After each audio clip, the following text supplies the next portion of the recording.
Hora da nossa capacitação tecnológica em suinocultura. Na sala de aula de hoje, vamos ver como fazer o descarte seguro de matrizes e a reposição do plantel sem ter prejuízos e garantindo a qualidade.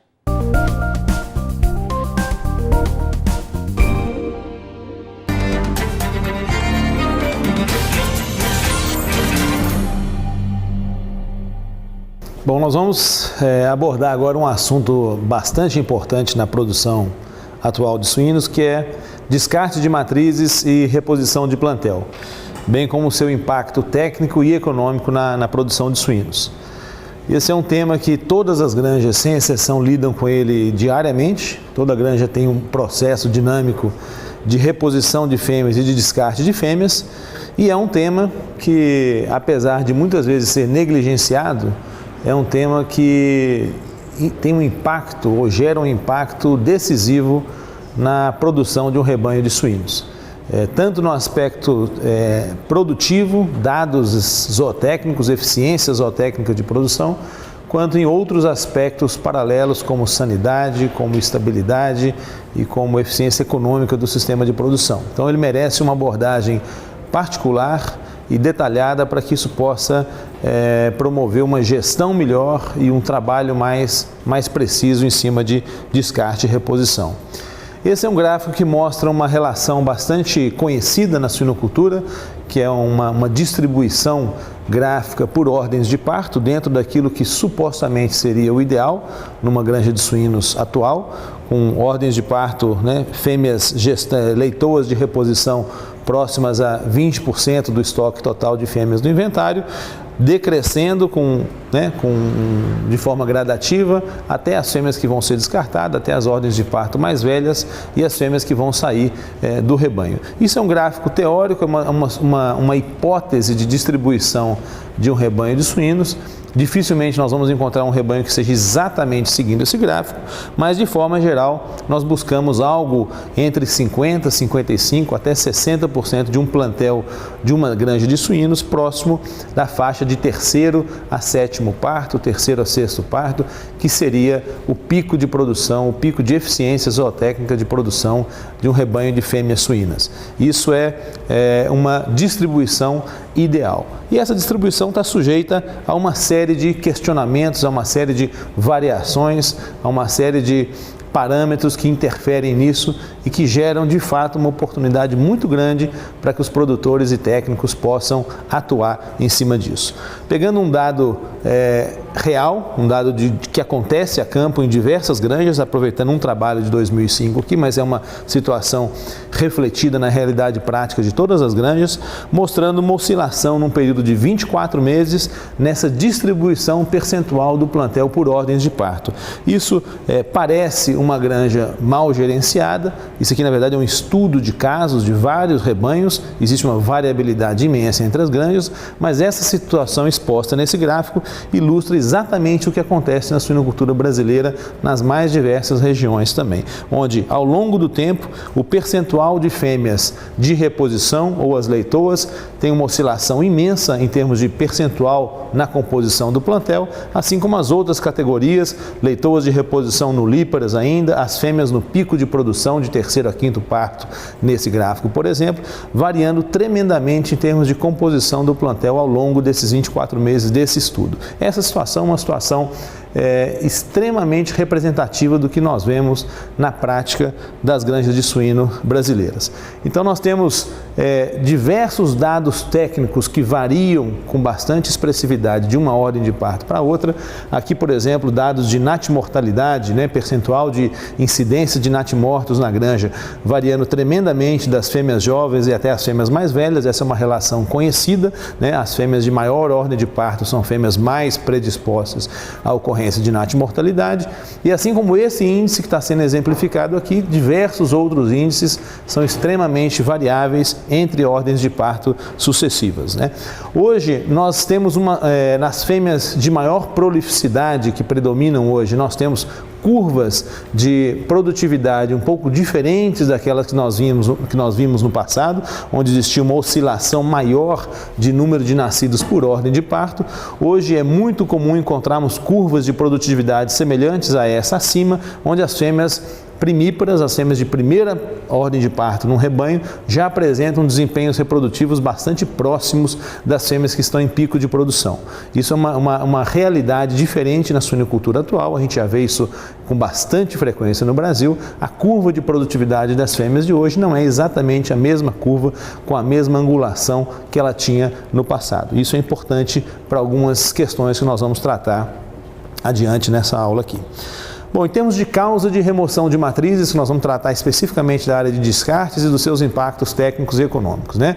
As principais causas de reposições de matrizes são as falhas reprodutivas, os problemas locomotores, o desempenho histórico, a média de produtividade dessa fêmea, idade avançada é um item extremamente importante para descarte de fêmeas suínas em rebanhos comerciais, doenças puerperais, que é aquela fase pré e pós-parto, a fase ao redor do parto da fêmea, é uma fase de alto risco para perda de fêmeas por morte ou por descarte, diversas outras causas e a morte de porcas também, que é normal, é usual se trabalhar com índices que podem variar de 4% até 10% de mortalidade do plantel, mortes que não são descartes, né, são mortes, incidências de mortalidade do plantel reprodutivo que precisam ser acompanhadas para avaliar se está dentro de um percentual estimado ou considerado como normal.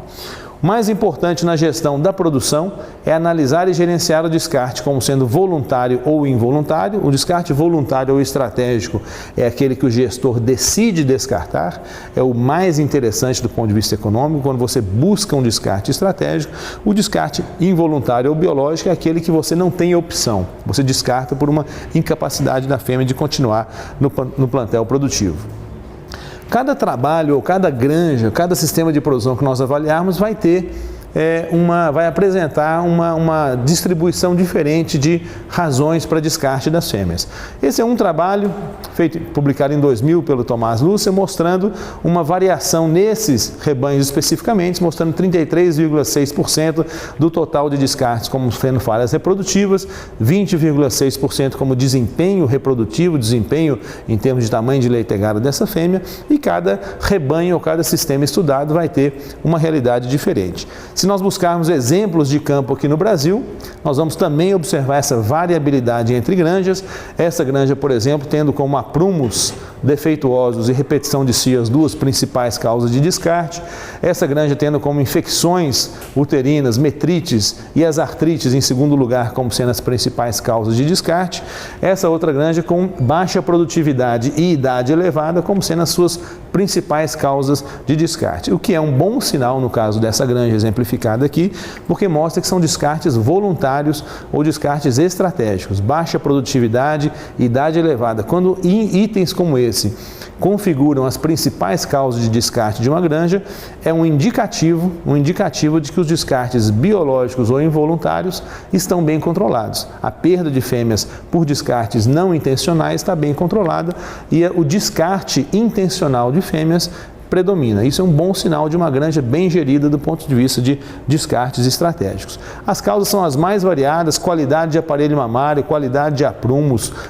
Um caso específico como esse, de crescimento de unhas, dificuldade da fêmea de se locomover, de se manter em pé, grandes chances de se machucar e de ter problemas de lesões graves no aparelho locomotor, são os mais variadas causas de descarte, de locomotor, de doenças reprodutivas, descartes intencionais, são as mais variadas e mudam muito, tem uma alteração muito grande de uma granja, de um sistema para outro.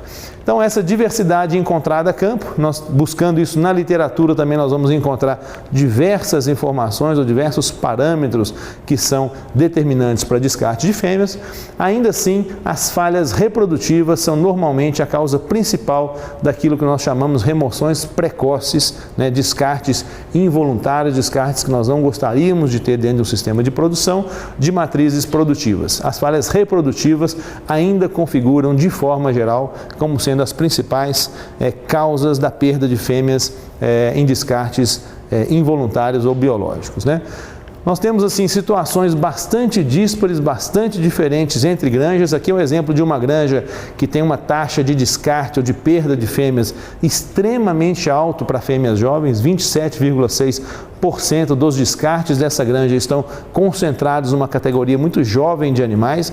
Isso indica ou é sugestivo de diversas possibilidades de erros de manejo, de baixa taxa de seleção de fêmeas, qualidade de aprumos, ou erros de programa de crescimento ou de programas de alimentação dessas fêmeas na fase jovem, perdas precoces de fêmeas que são economicamente muito relevantes, como nós vamos mostrar a seguir, né? Leitoas e primíparas, independente do sistema de gestão que se aplica, apresentam mais chances de retornarem ao estro pós-inseminação do que porcas mais velhas. Então é uma categoria que demanda atenção, e quando essa atenção não é dada ou não é dada da forma correta, elas apresentam um alto índice de perdas reprodutivas, né?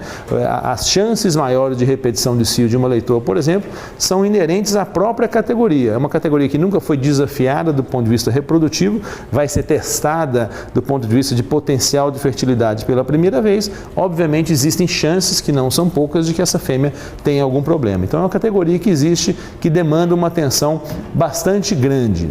Esse estudo do John Dean aqui mostra um estudo de diferentes rebanhos no mesmo período de tempo, mostrando cada ponto desse aqui vai ser um rebanho, mostrando qual que é o percentual ou análise de remoção por ordem de parto nesses diversos rebanhos aqui, mostrando uma imensa variação entre eles, uma curva de tendência que, se nós analisarmos nas nossas situações de campo, também é uma curva de tendência similar a essa, mostrando uma tendência de grandes perdas reprodutivas no início da vida reprodutiva de uma fêmea e uma perda natural esperada mais significativa de fêmeas mais velhas também, por descartes voluntários ou involuntários. Mas esse estudo do John Dean, ele reflete de forma bastante próxima aquilo que nós encontramos a campo, e principalmente essa imensa variabilidade de competência entre os sistemas de produção na sua taxa de retenção de fêmeas jovens, que é um grande objetivo que nós temos na produção de suínos hoje, é uma eficiência na retenção de fêmeas jovens, porque isso tem impacto técnico e econômico, como nós vamos mostrar a seguir. Esses gráficos, eles ilustram uma questão bastante interessante de ser considerada. Nesse primeiro gráfico, ele mostra qual que é o número de dias de rebanho que cada uma dessas categorias de ordem de parto tem, mostrando que as fêmeas de primeira ordem de parto, por uma questão óbvia, matemática, têm poucos dias de presença no rebanho, ao passo que as fêmeas mais velhas têm muitos dias de presença no rebanho, uma questão óbvia. O interessante desse gráfico é correlacionar com essa situação aqui. Esses são os dias não produtivos acumulados dessas mesmas fêmeas analisadas nesse gráfico, que é uma constatação óbvia isso aqui, só que aqui nós percebemos o quê? Que as fêmeas mais jovens, apesar de terem poucos dias de rebanho, são fêmeas que têm um percentual relativo de dias não produtivos muito grande. Esse é um dos principais pontos que justifica a atenção e o cuidado para não ter uma perda de fêmeas jovens muito grande. Por quê? Proporcionalmente, são fêmeas que têm um período de vida não produtivo muito grande em relação ao total de dias de vida que ela tem no rebanho. Ou seja, é uma fêmea que tem um potencial produtivo não explorado, tem um custo acumulado de manutenção que não foi diluído em produtos vendidos a partir dessa fêmea, desmamados ou vendidos a partir dessa fêmea. Obviamente, não se diluiu o custo fixo da aquisição ou da formação dessa fêmea. E é muito representativo isso, e esse gráfico mostra isso de forma bastante clara. Quantos dias de rebanho por leitão produzido para cada ordem de parto uma granja tem? Essa é uma pergunta que não é feita de forma usual, de forma comum, e ela é extremamente importante. Quantos dias de rebanho uma fêmea como essa, descartada no primeiro parto, por exemplo, ela tem para cada leitão produzido ou para cada ordem de parto que ela possui? E essa pergunta é importante para nós entendermos se houve uma diluição daquele custo ou não, ou se aquilo ali representou efetivamente um custo significativo para a granja.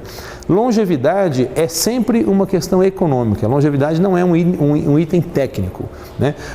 Nós não estamos falando somente dos custos de aquisição dessas leitoas, nós estamos falando do potencial que essas fêmeas significam para o futuro da granja, na importância que uma estabilização gestão de ordem de parto tem para a saúde de um rebanho, para a produtividade de um rebanho, para a estabilidade imunológica de um rebanho. Todos esses fatores são dependentes de uma taxa de reposição adequada e de uma gestão da política de descartes muito bem feita e preferencialmente voluntária e não involuntária ou biológica. Então, os rebanhos mais rentáveis são aqueles rebanhos que efetivamente são eficientes na gestão dos seus descartes e das suas reposições. Se nós analisarmos esse gráfico, ele nos ajuda a entender aquilo que nós chamamos de taxa de retenção.